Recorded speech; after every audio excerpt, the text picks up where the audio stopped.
오늘 말씀은 요한복음 11장 21절에서 27절 말씀을 우리가 한번 보겠습니다. 21절에서 27절 말씀까지 11장입니다. 우리가 다 같이 한 목소리로 오늘 말씀을 읽도록 하겠습니다. 마르다가 예수께 여짜오되 주께서 여기 계셨다면 내 오라비가 죽지 아니하였겠나이다.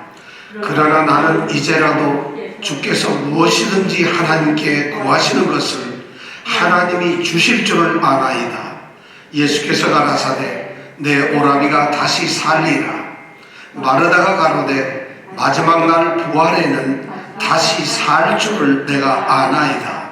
예수께서 가라사대 나는 부활이요 생명이니 나를 믿는 자는 죽어도 살겠고 무릇 살아서 나를 믿는 자는 영원히 죽지 아니하리니 이것을 내가 믿느냐.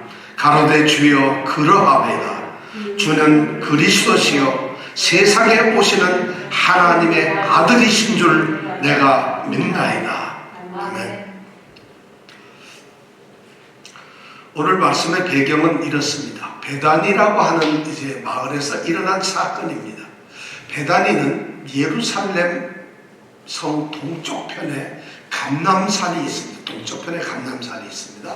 그 감람산을 넘어가 가지고 요단강으로 가는 길이 있는데 이 감람산을 넘어서면서 한 1마일 정도 가면 아주 작은 유대인 공동체가 있습니다. 그 동네가 바로 베다니라고 하는 동네입니다. 거기에서 어떤 일이 벌어졌는가 하면 마르다와 마리아 그리고 나사로라고 하는 이 사회 자매 형제 이 사회 남매가 살고 있었어요. 예수님께서 너무 사랑하는 그러한 세 남매였는데 그 중에 오라버니인 나사로가 죽었습니다. 이런 사건을 지금 우리에게 이야기를 해주고 있어요. 그런데 이 사건이 언제 일어난 사건이냐? 예수님이 그곳에 계시지를 않고 이제 일주일 뒤면 한 일주일쯤 뒤면은 예수님은 예루살렘에서 이제 서기관과 대제사장들에게 잡혀서 십자가에 달려 죽게 되는 예수님이 죽고 부활하기 한 일주일 전쯤에 일어나는 사건이 됩니다. 바로 그것입니다. 지금 나사로가 죽었어요. 너무 사랑하는 이 가족이. 근데 그때 예수님께서는 베다니에 계시질 않았어요. 그래서 예수님은 그 가족들로부터 나사로가 죽었다는 소식을 듣고 이제 베다니로 다시 옵니다. 그런데 이 길이 예루살렘으로 들어가는 길이기 때문에 예루살렘에 들어가셔서 일주일 뒤면은 이 땅에서 죽게 되는 그런 일을 맛보게 됩니다. 그래서 나사로의 죽음을 듣고 이제 베다니에 오셨습니다. 그리고 이 베다니에서 죽은 나사로를 살리십니다. 그런 이야기의 배경이 바로 오늘 이야기입니다. 근데 지금 오늘 장면은 바로 이 베다니에 예수님께서 도착하셨을 때 그 중에 가장 언니가 마르다가 예수님을 영접하러 나왔습니다. 그리고 그 가운데서 서로 둘이 나누고 있는 대화 가운데서 예수님의 위대한 가르침을 우리는 오늘 발견하게 됩니다. 이 말씀의 가장 핵심적인 것, 이 나사로의 죽은 것과 그를 살리시는 것을 통해서 예수님은 부활과 생명, 생명과 죽음, 생명과 죽음에 대한 정말 엄청난 진리를 우리 사람들에게 가르쳐주고 있습니다. 오늘 말씀의 배경을 우리가 머릿속에 두면서 21절에서부터 24절까지의 말씀을 통해서 우리는 매우 중요한 사람들의 그리스도에 대한 생각, 우리 사람들이 예수님을 어떻게 생각하는가, 예수님께서 말씀하시는 부활이나 생명이라는 것을 어떻게 생각하는 것에 대해서 21절부터 24절까지 우리에게 마르다 입을 통해서 이제 들려주고 있습니다. 21절에 보면 마르다가 제일 처음 이렇게 얘기합니다. 주님께서 여기 계셨더라면 우리 오라버니인 나사로가 죽지 아니하였을 겁니다. 이 말이 무슨 말이냐? 예수님은 나사로를 죽지 않게 할 수 있는 죽음까지 다스릴 수 있는 정말 능력의 소유자라는 거지. 예수님은 생명의 주인이시고 이 죽음을 컨트롤하고 통제하실 수 있는, 그런 살리실 수 있는 능력을 가지신 분이란, 치유의 능력을 가질 수 있는 그런 분이라는 것을 고백합니다. 그런데 그 고백에서 가장 심각한 문제가 뭐냐면, 주님이 여기 계셨더라면 그랬을 거라는 것이, 계시지 않는 주님은 아무것도 못한다는 거죠. 이 생각은 뭐냐면, 예수님은 정말 위대하신 하나님의 아들이심에도 불구하고 그분이 이곳에 계시지 않으면 아무 일도 일어나지 않는다는 것이, 예수님의 능력을 장소적인 제한을 두고서 예수님이 계시지 않는 곳에서는 아무것도 일어나지 않는, 예수님은 하나님으로서 어느 곳에나 계실 수 있고 어디서든지 하나님의 뜻을, 자신의 뜻을 이룰 수 있다는 것을 이 마르다는 모르고 있는 것이에요. 우리에게도 그런 게 있어요. 예수님이 없으면 우리는 아무것도 할 수 없어요. 그런데 바로 예수님이 여기 계셔야만 예수님이 능력을 가질 수 있다는 능력의 제한성을 신앙적으로 우리가 가지고 있다는 것이에요. 두 번째, 이 마르다가 생각한 사람들의 생각은 뭐였느냐면 이거예요. 22절에 보니까 이런 거예요. 지금이라도, 이제라도 주님께서 하나님께 구하는 것을 구하신다면은 하나님이 그걸 들어주실 거라는 거예요. 비록 우리 오라버니가 죽었지만, 전에 안 계셔서 죽었지만은, 죽어서 지금은 무덤에 있지만은, 주님이 지금이라도 만약 간구를 해주신다면, 하나님께 구하신다면 지금도 주님께서는 이 역사를 하실 수가 있다는 것이죠. 참 놀라운 것이죠. 주님은 지금이라도 하나님께 구해서 기도의 능력으로, 간구의 능력으로 우리 오라버니를 살릴 수 있다는 얘기라는 거죠. 그런데 여기에서도 이 신앙의 고백에 있어서도 상당히 문제가 있습니다. 어떤 문제? 주님의 능력, 주님 자신이 모든 것을 하실 수 있는 바로 하나님의 아들이며 하나님이라는 것을 고백을 합니다. 그러나 여기에서 우리가 말씀을 가만히 보면은 매우 주님과 예수님과 하나님을 동등한 분으로 보지 않고 있다는 것이, 여기 말씀 중에 가만히 보면 하나님께 구하신다는 것인데, 이 구하신다는 단어가 이 헬라어에 보면 여러 가지 말이 있어요. 여기에서 사용된 이 구한다는 단어는 말은 아이테오라고 하는 단어인데, 이게 뭐냐면 낮은 사람이, 좀 열등하고 모자라고 좀 부족한 사람이, 그런 사람이 높고 능력이 있고 힘이 있는 높은 사람에게 어떤 것을 간구할 때 쓰는 단어예요. 근데 주님께서는 자신의 아버지인 하나님께 무엇을 구하거나 간구하고 기도하실 때 이 아이테오라고 하는 단어를 쓰시질 않았어요. 뭐냐면 에로타오라고 하는 단어를 쓰셨어요. 이 에로타오는 뭐냐면 동등한 신분에, 동등한 위치에, 동등한 그런 사람이 동등하게 요구를 하는 이러한 것으로 기도, 간구라고 주님께서는 사용하십니다. 주님께서는 아버지께 간구한다, 내가 아버지께 기도하겠다, 이 말은 동등한 자격에서 아버지께 요구하는 것을 그렇게 표현을 하고 있어요. 그런데 이 마르다는 예수님을 하나님의 아들로 인정하지만 어떠냐면 하나님과는 다른 그냥 사람으로 이렇게 인정을 하고 있다는 것이죠. 이것이 두 번째 생각이죠. 그 다음에 세 번째, 우리가 오늘 여기서 생각해보고 싶은 가장 중요한 것이, 그런 얘기를, 이 마르다가 예수님이 여기 계셨으면은 우리 오라버니가 죽지 않았을 것이다. 근데 지금이라도 주님께서 하나님께 구하신다면 살아날 수가 있다. 이 말씀을 듣고 예수님께서 23절에 보니까 내 오라비, 그가 살아날 것이다, 내 오라비가 다시 살 것이다 하고 선언을 합니다. 자, 죽어가지고 무덤에 있는, 그래서 벌써 4일이 지난 이 오라비가 산다는, 주님께서 그렇게 산다는 걸 얘기하고 있어요. 그때 24절에 보니까 마르다가 대답을 합니다. 마르다는 뭐라고 대답하냐면 24절에 보니까 마지막 날 부활에는 다시 산다는 것을 내가 안다는 것이에요. 지금 사는 것이 아니라 마지막 날 부활, 이 부활에 대한 생각이 분명하게 있어요. 부활을 믿습니다. 부활을 압니다. 그런데 이 부활은 지금 있는 것이 아니고 현재 일어나는 사건이 아니라 마지막 날, 이 세상의 종말 사건 때에 그때 모든 사람들이 부활하는 최종적 부활, 그것을 생각하고 있다는 것이죠. 부활을 믿지만 그 부활은 지금의 부활이 아니라 마지막 부활이라는 것이.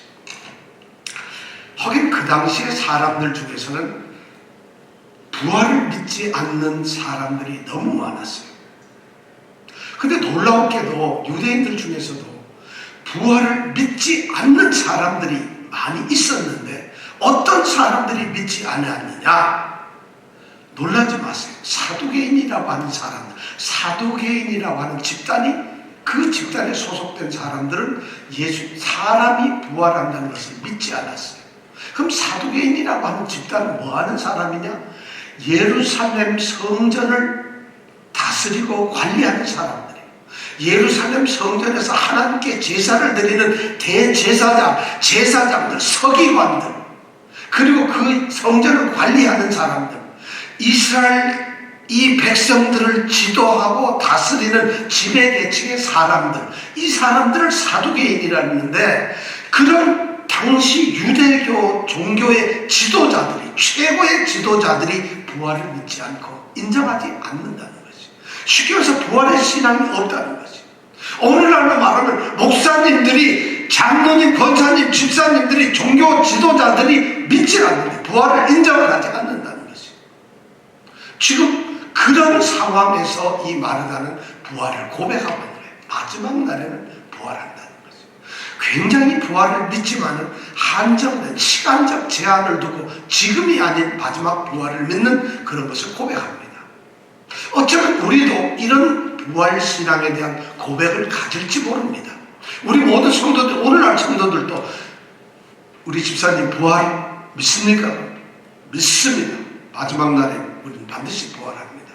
모두가 우리가 그런 신앙고백을 가지고 있는데, 그 말씀을 들은 주님께서 25절과 26절에 놀라운 말씀으로 그것을 틀렸다 교정을 시켜주시면서 가르쳐주고 계십니다. 그럼 부활과 생명에 대한 예수님의 가르침은 뭐였을까요? 25절 우리가 첫 마디를 딱 듣게 되면 예수님께서 말씀하시기를 나는 부활이요 생명이라고 말씀을 하십니다. 예수님께서 요한복음에 보면 7번을 나는 누구이다, 나는 생명의 떡이다, 나는 양의 문이다, 나는 빛이다, 이렇게 예수님은 7번을 나는 무엇이다 얘기하는데, 이 7번째 마지막으로 예수님이 하시는 말이 뭐냐면 나는 부활이고 생명이라고 말씀을 하십니다. 자신을 그렇게 드러내고 자신을 지금 나타내고 하시는 말씀이 내가 부활이다, 내가 생명이다, 이렇게 얘기를 합니다. 놀라운 게 부활과 생명은 하나가 아니라 나는 부활이다, 그리고 나는 생명이다. 부활과 생명은 독립되어 있다.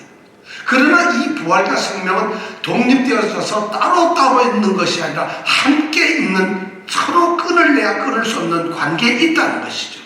부활이 없다면, 다시 말해서 우리가 부활이 없다면 생명도 없는 거예요. 부활이란 다시 살아나는 것인데, 다시 사는 것에 생명이 없다면 그 부활이 어떻게 있을 수 있겠어요? 부활과 생명은 그러니까 끊을 수가 없어요. 그런데 생명이, 다시 죽은 사람이 생명이 있다, 그것을 우리가 부활이라고 얘기를 합니다. 그러니까 부활과 생명은, 부활을 하게 되면 반드시 생명을 가지게 될 것이고, 그리고 부활이 이루어지기 위해서는 그 기본에는 반드시 생명이 있어야 되는데, 그 부활, 그 생명이 바로 예수님 자신이라고 예수님은 말씀을 합니다. 그러면서 예수님은 부활과 생명에 대해서 두 가지로 설명을 합니다. 오늘 보니까 나는 부활이다, 25절에 보면 우리는 이렇게 하나로 문장을 만들 수가 있습니다. 나는 부활이다, 나를 믿는 자는 죽어도 산다. 예수님 자신이 부활이기 때문에 나를 믿는 자는 죽어도 산다는 것이죠. 죽을지라도 다시 산다는 것을 말씀합니다. 왜냐하면 예수님이 부활이시기 때문에 산다는 것이죠.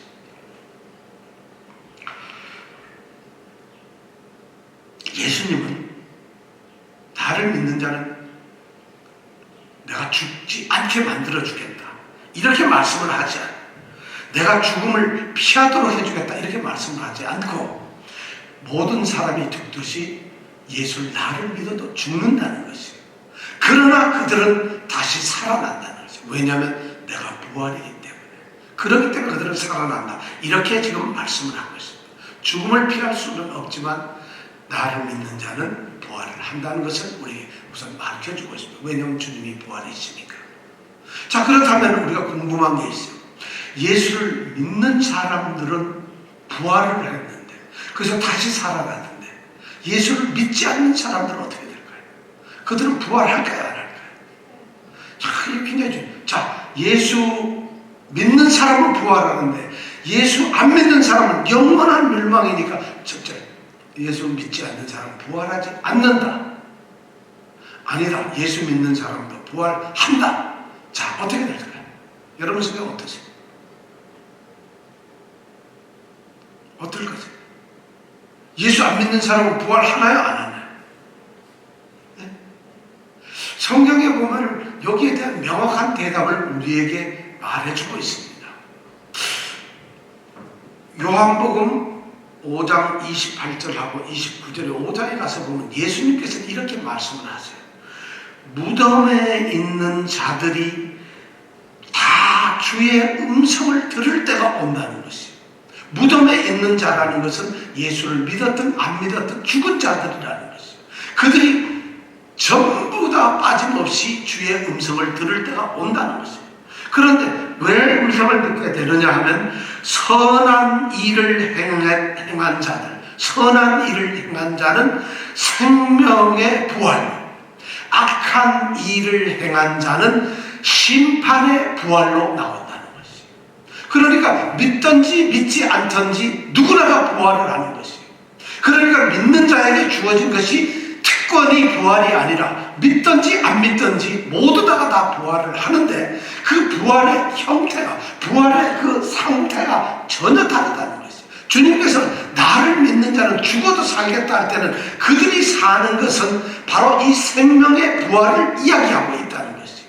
그러면 믿지 않는 사람들은 뭐냐? 심판의 부활, 정죄의 부활, 그들은 죽음의 부활, 다시 살아났지만은 그들은 정말 지옥이라고 하는 고통스러운 데서 영원히 죽지 아니하는 영원한 멸망의 생명을 가지고 살게 된다는 것이에요. 여기에서 바로 차이가 있다는 것이에요.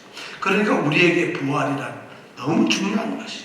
자, 이런 최종적인 부활을 나는 부활이라는 말씀 속에서 이야기를 하고 있어요. 그 다음에 26절에 가서 우리가 또 읽어보면 살아서 나를 믿는 자는 영원히 죽지 않는다. 이 말씀은 우리는 이렇게 볼 수 있어요. 이건 부활이 아닌 생명에 대한 말씀이라고 이렇게 해석할 수 있어요. 그럼 이 문장을 이렇게 말할 수 있어요. 나는 생명이다. 나를 살아서 믿는 자는 영원히 죽지 않는다. 바로 생명에 대한 말씀을 하는데 주님께서는 자신이 생명이기 때문에 살아서 자신을 믿은 사람들은 자신이 생명이니까 죽음이라는 것이 있을 수 없다는 것이에요. 그러니까 영원한 생명을 가지고 산다는 것이에요. 여기에서 바로 이것은 또 하나의 부활이지만 새로운 생명이지만 바로 나는 부활이라고 했을 때 죽어도 사는 이 부활은 최종적인 부활을 이야기한다면 살아서 믿는 자는 영원히 안 죽는 현재적인 부활을 우리에게 말씀해주고 있다는 거죠. 예수님은 최종적인 부활이시기도 하지만 또한 현재 우리에게 생명을 주시는 현재적 부활이라는 것을 주님은 말씀을 하고 있습니다. 그렇기 때문에 우리는 최종적인 부활에 대한 소망을 가질 수가 있어요. 우리는 다 죽어 그렇게 된다 할지라도 죽음으로 끝나는 것이 아니라 주님께서 오실 때 우리는 데살로니가전서 4장에 나오는 말씀 13절부터 13절까지 뭐냐, 그리스도 안에서 죽은 자들이 먼저 일어나고 그 후에 우리 살아남은 자도 저희와 함께 구름 속으로 끌어올려 공중에서 주를 영접하게 하신다는 이 말씀을 이루는 부활을 우리는 가져온다는 것이에요. 근데 믿지 않는 사람들은 그런 부활이 아니라는 것이에요. 그러니까 우리 믿는 자에게는 바로 이런 영광스러운 부활, 그 부활의 소망을 가질 수가 있다. 그런데 그것이 소망으로만 끝나는 것이 아니라 현재 우리는 죽지 않고 살아가는, 영원히 죽지 않는 부활, 현재적인 부활이 있기 때문에 우리는 담대하고 능력과 권세로 살아갈 수가 있다는 것을 예수님이 나는 부활이다, 나는 생명이다 이런 말씀을 하고 있어요. 우리가 로마서를 다 8장을 외웠는데 8장 10절에 보면 뭐라고 되어 있어요? 자, 8장 10절 외웠죠? 시작. 또 주께서 너희 안에 계시면 몸은 죄로 인하여 죽은 것이나 영은 의를 인하여 산 것이니라. 야, 이 로마서 8장을 암송하는 게 이렇게 달라져요. 8장 10절입니다. 그리스도께서 너희 안에 계시면 몸은 죽은 것이에요. 왜냐하면 그리스도가 십자가에 돌아가신 것처럼 죽었어요. 그렇지만 우리의 영은 살 것이에요. 바로 영적인 우리에게 부활을 우리에게 말씀해 준 것이에요. 바로 나는 부활이요 생명이라는 말씀이 바로 그런 것이라는 거예요. 예수님께 우리가 있을 때 그런 것을 느낀다. 두 번째, 여기 말 부활과 생명에 대한 나는 부활이요 생명이다, 이 말씀이 지금 이런 것이 내 오라비 나사로가 살 것이라고 얘기하니까 그럼요, 마지막 날 부활 때에는 반드시 살아나죠 하는 것이 바로 다의 고백이었는데, 예수님께서는 그렇다면 아니야, 내가 지금 그를 살릴 거야, 이렇게 대답을 하셔야 되는데 우리 주님께서는 그렇게 대답을 하시지 않고 뭐라고 하느냐면 나는 부활이요 생명이라고 이렇게 대답을 하세요. 내가 부활을 너에게 주겠다, 내가 너에게 생명을 주겠다, 이렇게 말씀을 하시지 않아요. 내가 하나님께 구해서 부활을 너에게 주겠다, 내가 하나님께 구해가지고 바로 너에게 생명을 구해서 그 나사로를 살려주겠다, 이렇게 말씀을 하시지 않아요. 예수님은 그렇게 말씀하는 대신에 뭐라고 하느냐, 내가 부활이라는 것이, 내가 생명이라고 얘기를 하는 것이, 부활과 생명이라고 하는 것, 이 부활이나 생명이라는 것은 어떻게 보면은 간구함으로 얻어지는 선물 같은 게 아니에요. 예수님이 여기 계시고 우리가 여기 있어요. 근데 우리가 예수님한테 부활 주세요 하니까 그래? 부활 여기 있다. 이것이 부활이 아니라는 것이. 우리가 여기 있고 예수님 우리에게 생명을 주십시오 하니까 그래? 내가 생명도 안 하고 알았어. 여기 생명 있어. 하고 예수님이 생명을 주시는 어떤 그런 선물이 아니라는 거죠. 그걸 예수님께서 뭐냐면 내 자신이 부활이라는 거죠.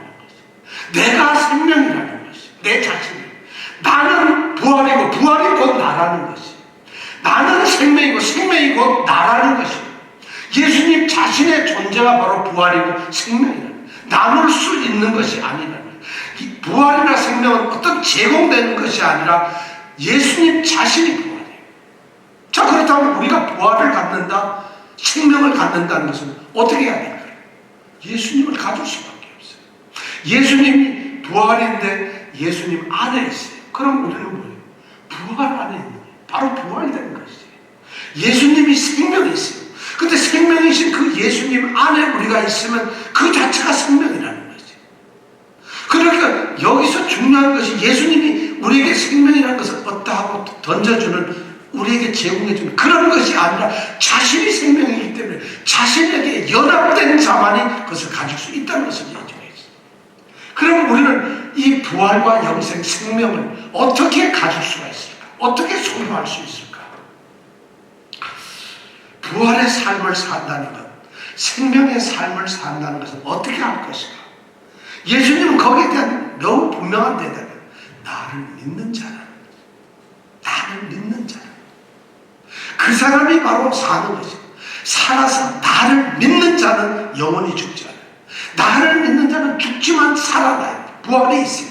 나를 믿는 자, 살아서 믿는 자는 영원히 죽지 않아요. 그 유일한 해결점이 뭐냐면 주님을 믿는 것이에요. 이것을 지금 얘기해요. 그럼 믿는다는 것이 도대체 뭘까요, 여러분? 주님을 믿으면 부활을 가. 바로 주님이 부활이시기 때문에 주님을 믿어야 내가 부활이 있는 것이에요. 주님이 생명이기 때문에 주님을 믿어야지 내가 생명이 있는 것이에요. 그렇다면 우리는 믿는다는 것이 무엇인가 알 필요가 있어요. 예수님을 꼭 내가 소유하고 있으면 부활이 내 것이죠. 이것이 바로 믿는 것이에요. 예수님을 내가 가지고 있으면 예수님 자신이 생명이니까 나는 생명을 가지고 있습니다, 나는 부활을 가지고 있습니다 말할 수 있다는 것이에요. 예수님이 조금만 떨어져 있어도 부활은 내 옆에 있는 것이지 부활은 내 것이 아니라는 것이에요. 예수님이 옆에 있어도 예수님 자신이 생명이든 나는 생명 옆에 있는 것이지 생명이 내가 아니라는 것이에요. 내게 생명이 없다는 거예요. 우리가 이 예수님이 굉장히 엄청난 그런 선언을 하고 계세요. 그러니까 예수님을 소유해야 돼요. 그 예수님과 하나가 되어서 딱 붙어 있어요. 다시 말해서 예수님 안에 있는 것이, 예수님이 내 안에 있거나 내가 예수님 안에 있을 때 비로소 나는 부활이다. 비로소 생명이다. 근데 우리는 착각하기를 주여 생명을 주시옵소서. 생명을 달라는 것이 아니라 주님이 내 안에 계시옵소서. 내가 주님 안에 있겠나이다. 이런 것이 우리의 진정한 생명을 찾는 것이라는 것이죠. 왜냐하면 생명 자체가 예수님이기 때문에 그렇다는 거예요. 예수님과 생명은 분리할 수 없어요. 예수님과 부활은 분리할 수 없어요. 그래서 믿는다는 것이 바로 그 분리할 수 없는 바로 부활 생명을 우리가 소유하고 연합하고 그 안에 있는 이것을 예수님은 나를 믿는다고, 이 믿는다는 말로 우리에게 표현하고 가르쳐주고 있습니다. 믿어야 된다는 것이에요. 여러분 예수 믿습니까? 그러면은 여러분들은 부활이 이미 있는 것이고 영원한 생명이 있는 것입니다. 그럼 믿는다는 것이 뭘까요? 지금 요한복음에서 예수님이 이 말씀을 하시면서 예수님의 머릿속에 믿는다는 것이 뭘까요? 요한에게는 이 믿는 것에 대해서 요한복음 전체적으로 보면 한 세 가지를 우리가 얘기할 수 있어요. 첫 번째는 보면 요한복음 1장 12절에 나오는 말씀이에요. 1장 12절에 보면 영접하는 자, 곧 그 이름을 믿는 자라는 말이 나와요. 그러니까 그 이름을 믿는다는 것은 뭐냐면 예수님을 영접하는 것이에요. 믿는다는 것이 뭐냐? 여러분 예수 믿습니까? 그러면 여러분들은 머릿속으로 마음속으로 생각해요. 저는 예수님을 영접했습니다. 이 말을 하는 것이에요. 영접이라는 것은 뭐냐면 말이죠. 그 예수님을 인격적으로 완전히 받아들이는 것이에요. 예수님이 내가 받아들여서 내 안에 계시는 거예요. 이것이 바로 믿는다는 것이 첫 번째 영접을 하는 것이에요. 우리는 예수님을 그렇게 생각을 하면 안 돼요. 두 번째 예수님을 믿는다는 것이 뭐냐? 요한복음 6장 40절에 보면은 내 아버지의 뜻은 나를 보고 믿는 자라고 말씀을 하셨어요. 그럼 나를 보고 믿는 자에게는 영생을 얻게 하신다고 했어요. 하나님께서는 예수를 믿는 것이 뭐냐면 보고 믿는다는 것이에요. 본다는 것이 예수. 여러분 예수 봅니까? 우리 집사님 물어보 예수 보니까 예수님? 어떻게 보나요 예수님? 예수님을 본다는 게 뭘까요? 아까는 영접하고 예수님을 인격적으로 받아들이는 것이 믿음인 거예요. 그럼 이번에 두 번째는 예수님을 보는 것이요. 이 본다는 것에는 중요한 의미가 두 가지가 있어요. 예수님을 안다는 것이에요. 우리는 본다는 말이 안다는 말로서 그런 이야기를 하죠. 예수님을 분명하게 어떤 분인가를 알아요. 그리고 본다는 것은 그분을 보기 때문에 그분과 교제를 하고 만난다는 것이에요. 여러분 예수님을 날마다 예수님이 어떤 분인 줄 알고 그분과 교제합니까? 그분과 만납니까? 나 누구 보러 간다. 나 오늘 누구 그 사람 볼 거야. 만난다는 얘기. 예수님과 함께 있다는 얘기예요. 그것이 바로 믿는다는 것이에요. 첫째는 영접하는 것, 두 번째는 보는 것이에요. 세 번째는 믿는다는 것이 뭐냐면 요한복음 5장 24절에 나오는 말씀이에요. 진실로 너에게 이르노니 내 말을 듣고 나 보내신 이를 믿는 자는 영생을 얻는다. 내 말을 듣는 것이, 내 말을 듣는 것이 바로 예수를 믿는 것이고, 예수님의 말이 뭘까요? 하나님의 말씀이에요. 하나님의 말씀을 듣는 자들이. 말씀을 듣는다는 것은 설교를 듣는다는 이야기가 아닙니다. 말씀을 듣는다는 것은 성경을 외운다는 의미가 아닙니다. 그것을 뛰어넘었어요. 그것이 더 큰. 듣는다는 것은 야, 너 내 말 똑바로 잘 들어. 이 얘기는 그 소리를 그냥 듣는 것이 아니에요. 그 말대로 하라는 것이에요. 그러니까 내 말을 듣는 자, 내가 진실로 너에게는 내 말을 듣고 나 보내신 이를 믿는 자는 바로 예수를 믿는 것은 예수님의 말씀에 순종하는 자들. 말씀대로 사는 것이죠. 말씀대로 자기가 모든 삶의 기준을 말씀으로 놓고 말씀대로 살아가는 거죠. 이것이 바로 예수님을 믿는다, 나를 믿는 자라는 말 속에 포함되어 있는 성경이 가르쳐주는 진리입니다. 첫 번째가 믿는다는 것은 예수님을 영접 받아들이는 것이죠. 그리고 그분을 보고 알고 그분과 교제하고 만나는 것이죠. 세 번째, 이 믿는 것은 그분의 말씀에 순종하는 것이죠. 자, 이런 말씀을 하고 나서 예수님께서 네가 이것을 믿느냐, 이것을 네가 믿느냐 하고 마르다에게 묻습니다. 여러분, 이 말을 왜 믿었을까요? 저는 예수님이 왜 마르다에게 이 말을 하셨는가 한번 생각해 봤어요. 예수님은 마르다에게 지금 묻습니다. 이것을 내가 믿느냐? 26절 끝에 보면 이것을 내가 믿느냐? 사실 마르다는 지금까지 나름대로 신앙을 가지고 있었어요. 근데 그런 마르다에게 예수님이 이것을 믿느냐고 묻고 계세요. 너 이거 믿느냐 하고 정말 궁금해서 묻는 것이 아니에요. 정말 네가 믿는지 아닌지 이걸 알아보기 위해서 묻는 것이 아니라 믿으라는 명령을 이렇게 질문하고 있습니다. 이것은 믿으라는 것이에요. 왜 그런 말씀을 하셨을까요? 오늘 성경 말씀 요한복음 22절에 보니까 제일 끝에 뭐라고 그랬어요? 내가 아나이다. 내가 아나이다. 예수님이 여기 계셨으면 우리 오라비가 죽지 않았어요. 그럼 지금이라도 예수님이 하나님께 구하면 하나님께 주실 거예요. 나는 그것을 안다는 것이, 믿는다는 것이 아니라 나는 안다는 것이. 그러니까 예수님께서는 안다는 것을 지금 보고 계십니다. 또 중요한 건 뭐냐면 내 오라비가 살 것이다, 살 것이다 이렇게 말하니까 24절에 마르다는 뭐라고 얘기를 하세요? 내 마지막 날 부활에는 다시 살 줄을 내가 뭐라고 해요? 아나요. 또 아나요. 사람들이 가지고 있었던 그 당시에 이 부활이나 생명이나 진리에 대한, 예수님에 대한 것은 종교적인 지식이었던 거죠. 그냥 아는 거예요. 나 부활 알아요. 나 예수님 알죠. 예수님의 능력도 알죠. 예수님이 어떤 분인지 알죠. 예수님은 그런 종교적인 지식들, 교리적인 그런 어떤 지식에 머물러 있는 그런 신앙을 주님은 원하시지 않았다는 것이죠. 그러니까 주님은 네가 아느냐 묻지 않고 이것을 내가 믿느냐 하고 물어요. 믿느냐고 묻고 있어요. 그때 마르다가 대답합니다. 내가 이것을 내가 믿느냐? 주여 그러합니다. 그 주여 그러합니다 하고 그리고 나서 27절 제일 끝에 보면 뭐라고 되어 있어요? 내가 믿나이다. 지식이 믿음으로 달라지는 것이에요. 아는 것이 행함 실천으로 달라지는 것이에요. 삶이 되어버리는 것이에요. 단순한 지식적 신앙, 종교, 부활, 생명 이런 것을 가지고 있었던 사람들에게 주님이 부활이고 생명이라는 이 말씀이 선포되었을 때 우리는 믿는 자가 되는 것이에요. 그러니까 뭐라고 고백을 합니까? 주님은 그리스도십니다. 하나님의 아들이십니다. 하나님께로부터 하늘로부터 보내신, 하늘로부터 오신 하나님의 아들 그리스도라는 그런 고백을 하게 되고 그것을 믿게 된다는 것이죠. 저는 오늘 이 말씀을 통해서 우리가 부활에 대해서 압니다.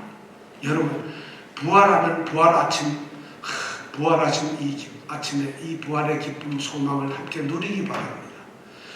이미 주님은 부활하셨고 우리도 부활했는데 왜 해피는 부활절 아침마다 주일마다 그런 걸 카톡으로 보내고 카드를 보내고 부활, 꼭 그날만 부활하신 것처럼 얘기를 하는 이런 것이 우리에게 너무 종교적이고 잘못되어 있다는 것이죠. 우리는 이미 영원히 죽지 않는 생명을 가지고 있어요. 죽어나 우리는 죄와 허물로 이미 죽어서 거듭나 버렸어요. 새로운 생명을 가지고 있어요. 이런 부활한 존재라는 것이에요. 오늘 주님은 그런 관념적인 생각 속에 부활해서 생명에서 벗어나서 내가 믿는 정말 너의 삶에서 살아 담대하게 역사되는 부활과 능력의 사람으로 살라고 우리에게 말씀을 하고 있습니다. 내가 바로 부활이고 능력이기 때문에 그렇다는 것이죠. 오늘 우리가 부활 주일에 이런 부활에 놀라운 역사가 있기를 원합니다. 정말 우리에게 이런 부활이 있기를 간절히 축원합니다. 자, 기도하겠습니다.